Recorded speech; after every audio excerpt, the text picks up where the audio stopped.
ঘর যেমনই হোক না কেন, যার যার ঘর তার তার কাছে প্রাসাদের সমান। আমার এই কুঁড়ো ঘরের কাজ মনে হচ্ছে শেষই হচ্ছে না। তো আমার হাজবেন্ড হচ্ছে ছোট ছোট ইটগুলো, যেগুলো ভাঙা ভাঙা ইটগুলো পড়ে আছে আমাদের, সেগুলো এনে এখানে সুন্দর করে একটা সিঁড়ির মতো করে দিচ্ছে, যাতে নামতে উঠতে কোনো সমস্যা না হয়। আসসালামু আলাইকুম, কেমন আছেন সকলে? আশা করি সকলেই ভালো আছেন। তো আমার হাজবেন্ড হচ্ছে বাসায় আছে বেশ কিছুদিন ধরে, তো তার জন্য হচ্ছে ও টুকটাক কাজ এরকম করে। আসলে ছেলে মানুষ কখনো বসে থাকতে পারে না, এটাই হচ্ছে তার প্রমাণ। তো সকালের নাস্তাটা খেতে ওর অনেক বেশি দেরি হয়ে গিয়েছে, তারপরও নাস্তাটা দিলাম। এখানে সুজি আর হচ্ছে রুটি আছে, তারপর হচ্ছে 1 কাপ চা। যারা চা লাভার তারা কিন্তু সকালবেলাটা চা না খেয়ে কিন্তু পারেই না। তার জন্য হচ্ছে আমিও চা বানিয়ে নিলাম। এখন হচ্ছে যাচ্ছি যে আশেপাশে আমাদের পাশে অনেক বিভিন্ন ধরনের শাক থাকে আর হচ্ছে কচু পাতা আছে, এটা সবার পাশেই থাকে।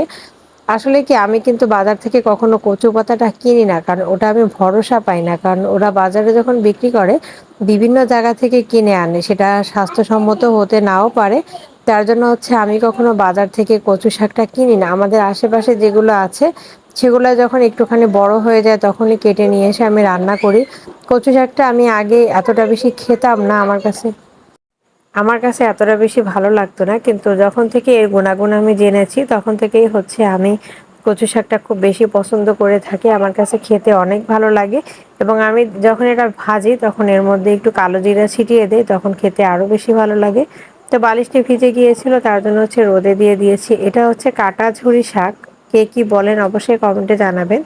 এখান থেকে এটা একটু নিলাম, তারপর পরে হচ্ছে আরেকটু নিব। তো এখানে দেখতে পাচ্ছেন কচু পাতাগুলো একটু বড় হয়ে গিয়েছে, এখনই আমি এটা কেটে নিব, কারণ খুব বেশি বড় হয়ে গেলে একটু গলার মধ্যে চুলকাবে। তো দেখতে পাচ্ছেন কচু পাতাগুলো কিন্তু কেটে নিয়ে আসছি। আরও কিছু কচু ছিল বাহিরে, তার জন্য হচ্ছে আমি এগুলো গোড়া সহ উঠিয়ে নিয়ে আসছি, বাসার ভিতরে লাগাবো। কারণ বাসার ভিতরে লাগিয়ে দিলে হয় কি, এটা একটু স্বাস্থ্যসম্মত থাকে, নাহলে বাইরে অনেক মানুষের আনাগোনা থাকে। তো কচুগুলো দেখতে পাচ্ছেন এতে কতটুকু হয়ে গিয়েছে। এখন এটা ফাইনাল প্রসেসে আছে, এখন নামিয়ে নিব। আমি সাধারণত এভাবেই কচুটা একটু ভুনিয়ে নিয়ে থাকি, এতে খেতে অনেক বেশি ভালো লাগে।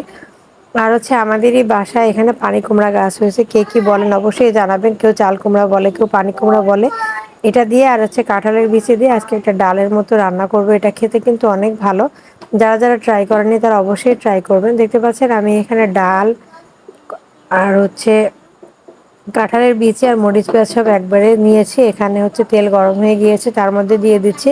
খুব শর্টকাটভাবে রান্না করতেছি দেখে খুব বেশি মশলা আমি এখানে অ্যাড করিনি, কারণ আমরা সকলেই মশলা জাতীয় খাবার তেমন একটা পছন্দ করি না, তার জন্য হচ্ছে খুব মশলা কম দিয়ে রান্না করি।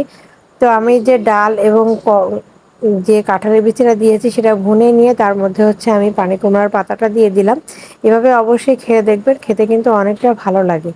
তো যাই হোক, গরিব ঘরে গরিবের রান্না। ভিডিওটি ভালো লাগলে লাইক কমেন্ট করতে ভুলবেন না। পেজটিতে আবার অবশ্যই একটা ফলো দিয়ে দিবেন। ভালো থাকবেন। আসসালামু আলাইকুম।